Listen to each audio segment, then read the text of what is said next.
Om Sri Mahaperiyava Sharanam, Voice of God, Volume 1, Main Title Society, Chapter 73, Wanted Ahimsa Soldiers. Some people ask, with the advance in modern science, we can have all comforts and live happily.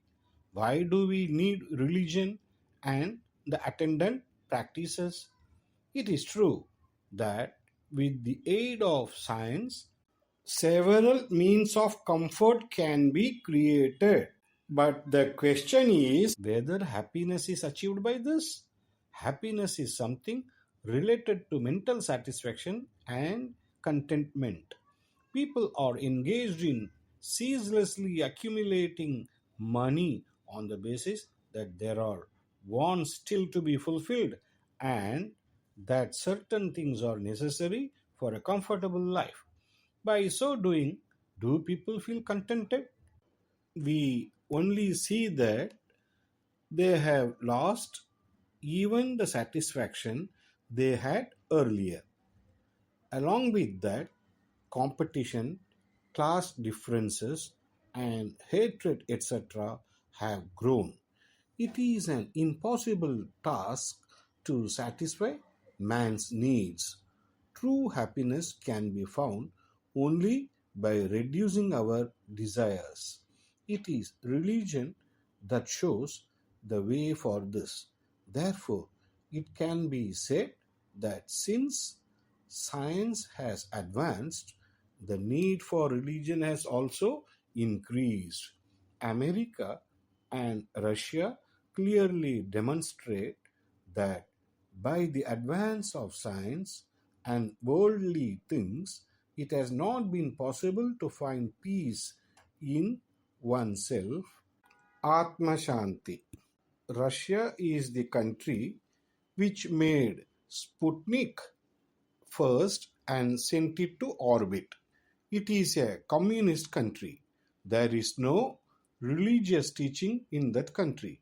Yet, the advance of technology alone has not given mental peace to that country. That is why they have got our Mahabharata translated into Russian and have arranged for teaching it in schools. Because the Americans too have not found peace, they have turned to Vedanta, Yoga, Sankirtan, etc. When countries which have advanced far in science are trying to turn to our Bharat and becoming benefited, it will be pitiable if we forget our ancient dharma and go down to enjoy sensual pleasures. In our country, even if love of worldly things, atheism, and criticism of God rear their heads, our Sanatana Dharma, which is full of vigor, will, we can hope, never face extinction. It is our responsibility to ensure it. When it is said, we should protect, what shall we do? Is it fighting with those who do not believe in religion and atheists? No, there is no history that Hindu religion attained growth through fighting, nor there is history that we attracted others to our religion by enticing them through social welfare activities. Thus, Hindu religion neither fought nor indulged in social service with a view to religious conversion. But we see before our eyes that despite several onslaughts over the eons, it has survived. How was it possible? Shall we say that it is because of the truths in our religion? It is true that the philosophical truths in our religion are really great. Even then, I will not say that it is the greatness of the philosophical truths that is responsible for a lot of people including very ordinary people sticking to it. A large number of our people know nothing about these philosophical truths. What then is the reason? What is the reason for these crores of people to remain steadily in our religion over thousands of years without any kind of propaganda and powerful religious heads of olden times like a pope, a lama, or a caliph? During the rule of other religionists, they were subject to various kinds of cruelties and faced friendly and also threatening propaganda. Yet, all these crores of people have remained in Sanatana Dharma. What is the reason for this? The reason that I can see is this. More important than talking about the religion and explaining the philosophical truths from ancient times, great men who had lived entirely according to the ways ordained by the religion kept appearing. In every generation, great men continued to be born who followed the rules of conduct prescribed by the Shastras and with devotion to God, love towards everyone, and with pure jnana led an unimpeachable life. There was no need for them to engage themselves in propagating the philosophy in a big way, but ordinary people developed a regard for them just by seeing. Because of that, they had developed an attachment to the religion which great men followed. Without giving up that religion, they followed it with greater interest. Even at present, when atheism, science, and worldly interest are on the rise, if such great men appear in our midst, that is enough. Our religion will suffer no harm. We do not require an army which will engage in debate with forces hostile to religion or fight them physically. Today, we need Ahimsa soldiers who will courageously ignore whatever happens and confine themselves to observing the Vedic disciplines and living as people of character. The reason why I said soldier is because it is the soldier who is not afraid of death. In the same manner, these Ahimsa soldiers should not mind even sacrificing their life and observe their swadharma. Soldier not in the sense of fighting, but readiness to die. As long as people of good conduct who attain divinity by the purity of their lives and who command the respect of everyone through their love come up in our religion, darkness will get cleared on its own and there will be brightness always.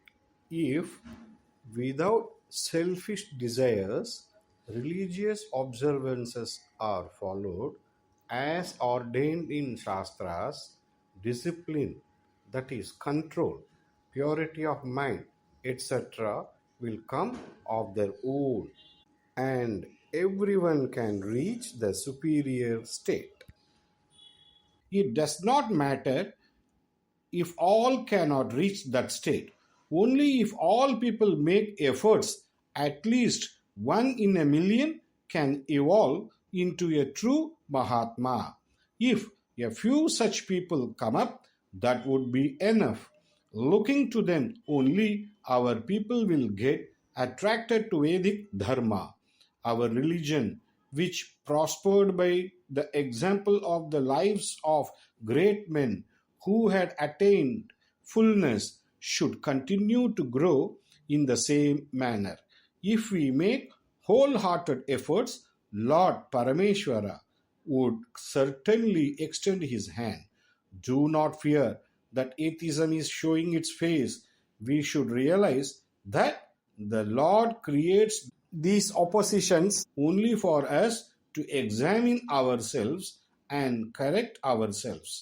Our Sanatana Dharma successfully faced bigger onslaughts than what it faces today. Because of onslaughts, the believers got stirred up, resulting in greater devotion to religion. Let us leave aside the stories of how in the Puranic days the Rakshasas attacked religion. In historical times too, cults opposed to Vedic religion gained strength. It was then that from somewhere came Shankara Bhagavad Pada. Tirukஞான Sambandar came. When Aurangzeb came on the scene and tried to suppress Hindu religion, immediately as Shivaji and Ahilya came. Therefore, no one need fear about the future of religion. In Vishnu Sahasranamam, there are two names of the Lord which occur successively. Bhayakrita, one who creates fear, and Bhayanashana, one who destroys fear. It is only for correcting us he becomes Bhayakrita. If we try to correct ourselves, immediately he becomes Bhayanashana. Let us get into this effort without worrying about religion, without fear, without getting angry with those who oppose religion, without quarrel or debate. Let us, each one of us, decide to follow the rules of our religion instead of proclaiming to others such and such dharma and disciplines are ordained in our religion and entering into debates and feeling satisfied. We should strive for the appearance of great men and then proclaim, "Look here, there are men of right conduct who fully follow the rituals and dharmas laid down in our religion." Let us each one try to become a Ahimsa soldier of the Vedic religion. A soldier will never give away an inch of our land to the enemy, is it not? In the same manner, let us make effort to protect our dharma without giving up even one bit. The practices laid down by our Shastra. If we try with a pure heart, the Lord will bless us and our Sanatana Dharma so that it will not decline. Om Sri Mahaperiyava Sharanam. Jaya Jaya Shankara. Hara Hara Shankara.